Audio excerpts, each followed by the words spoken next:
Flexi पर लिखा है बीजेपी नेताओं का गांव में आना मना है। फ्लैक्सी पर लिखा है अगर बीजेपी नेता आते हैं तो अपनी जान की सुरक्षा स्वयं करें।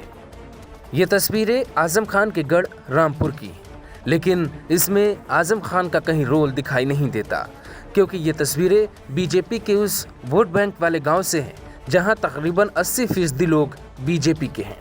लेकिन बीजेपी के गढ़ में इस तरीके का विरोध क्यों हो रहा है? दरअसल किसान आंदोलन में बीजेपी की बातों और बीजेपी नेताओं की हरकत से गांव के लोग दुखी हैं। इसीलिए गांव के सामने फ्लैक्सी लगाकर लिखवा दिया कि भाजपा नेताओं का गांव में आना सख्त मना है।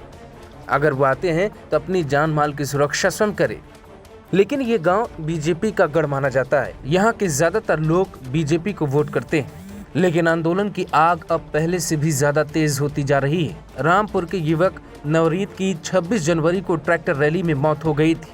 उसके बाद से ही रामपुर के किसान लगातार बीजेपी का विरोध कर रहे हैं। सरकार को कोसते हुए किसानों के समर्थन में बॉर्डर पे धरने पर कुछ किसानों ने आत्महत्या भी कर ली है।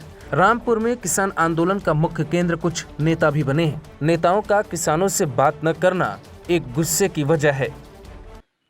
ये भाई जो फ्लैक्सी लगाई है, इसका महत्व यही है कि जो किसान भाई दिल्ली नहीं जा सकते वो यहाँ विरोध कर रहे हैं।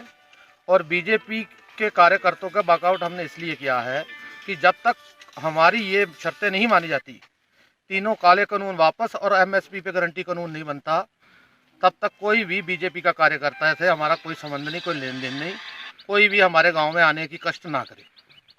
बीजेपी के विरोध में लगाई है। जब तक ये काले कानून और एमएसपी पे गारंटी नहीं मिलती तब तक हम ये फ्लैक्सी नहीं उतारेंगे और ना किसी का हम बीजेपी के किसी भी कार्यकर्ता को गांव में आने देंगे। ये हमारा विरोध है। हम वहां जाकर विरोध नहीं कर सकते, हम अपने गांव में बैठ के विरोध कर रहे हैं।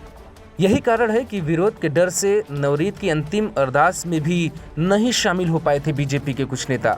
राज्य मंत्री सरदार बलदेव सिंह औलख और भाजपाई नेता वहां पर दिखाई नहीं दिए। जमीन पर क्या बीजेपी का वोट बैंक खिसकने लगा है? ये सबसे बड़ा सवाल है। रामपुर में जहां बीजेपी आजम के किले को हिलाने के लिए कुछ सालों से मेहनत कर रही थी, क्या वहां पानी फिरने वाला है? ये सवाल इसलिए क्योंकि तकरीबन 52% मुस्लिम वोटर के साथ आजम खान का गढ़ माना जाता है। लेकिन रामपुर में बीजेपी ने बड़े नेताओं को भेजकर आजम का किला हिलाने की पूरी कोशिश 2019 के लोकसभा चुनाव में की थी। इस गांव की ये तस्वीर दावा करती है कि बीजेपी के लिए अब सब कुछ आसान होने वाला नहीं है। जो नेता अंतिम यात्रा में शामिल नहीं हुए वो कभी न कभी वोट मांगने इस गांव में आएंगे जरूर।